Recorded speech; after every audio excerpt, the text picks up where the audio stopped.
Now to our special report, Vaping Unveiled. Tonight we take a closer look at the popularity and dangers of e-cigarettes. News 3's Andrew Davis talked to experts following the trend and the issues connected to vaping. He is joining us now from our Low Country newsroom. Well, vape pens and Juuls have become a part of our everyday lexicon in the past few years as more people turned away from cigarettes and turned to these simpler and supposedly safer products. But I went to find out more from a smoking and vapor researcher at the Medical University of South Carolina about the product, the trend, and its future. Cigarettes are battery-operated devices that heat a liquid onto a metal coil, and then that liquid is turned into an aerosol. So you hear e-cigarette companies call it water vapor, but it's not really water vapor. It's an aerosol that then is delivered to the user. Those are the words of Dr. Tracy Smith, a researcher at Medical University of South Carolina who was once focused on smoking, but now dedicates almost all her time to the e-cigarette epidemic. It looks like a flash drive. It's small and discreet. It doesn't produce a lot of vapor. It doesn't have these large clouds. Kids are able to use it in class. They can do it without parents or teachers noticing. The key to all e-cigarettes is simple: nicotine, the addictive chemical delivered through these mechanical devices, many times in fun fruit flavors. The fastest growing group of users, young adults and teens. So it tastes amazing. 3.6 million teens vape, according to the CDC. 21% of high school seniors said they vaped in the last 30 days back in 2018. That number's already at 27% and rising in 2019.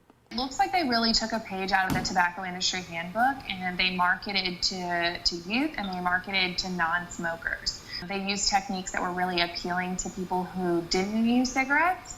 The fun without that cigarette smell is what teens say they like. The flavors and the buzz from vaping, a high that comes from that nicotine. Levels of the addicted chemical that are higher than inside actual cigarettes. We certainly know that the products are addictive because they deliver very high levels of nicotine. When you ask kids, do you feel addicted? 30 to 40% say either, yes, I feel either a little addicted or I feel very addicted. Kids could be swayed by the vaping-related deaths, now at more than 50, with 2,400 injuries reported, the majority from illicit sources like THC vapes. The only connection, vitamin E acetate.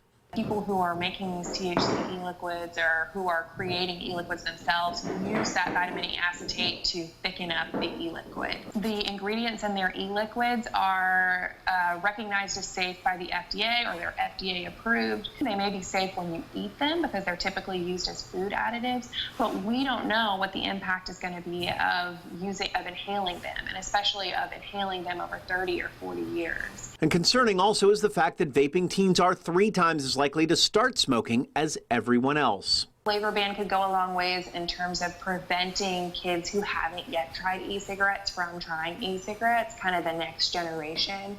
I don't know whether removing flavors from the market is going to do a lot to drop the numbers among kids who are already using. Juul has the majority of the market share, 78%, worth $16 billion. And 70% of that came just from their mint flavor. It's a flavor they took off the market just last month. The company has now shut down its Instagram and Facebook pages and changed it to marketing to darker colors and more adults. This all comes as campaigns against e-cigarettes, especially among kids, ramp up. The first step, making the tobacco buying age 21 instead of 18. That makes it harder for kids to get. The second, treating these electronic devices just like we have cigarettes. Taxation, smoke-free air laws, better education campaigns. And so taking those steps and applying them in the same way to e-cigarettes could go a long ways in reducing initiation among kids. Now, researchers say the news isn't all bad when it comes to vaping. There's still a belief that switching to an e-cigarette can actually help many people kick the smoking habit. But as those injuries and deaths continue to mount, the questions still remain how dangerous vaping might be. Tomorrow night, I talked to the first local patient to speak out after he was nearly killed by vaping. The message he now offers to everyone before they take a puff. Andrew Davis, WSAV News 3.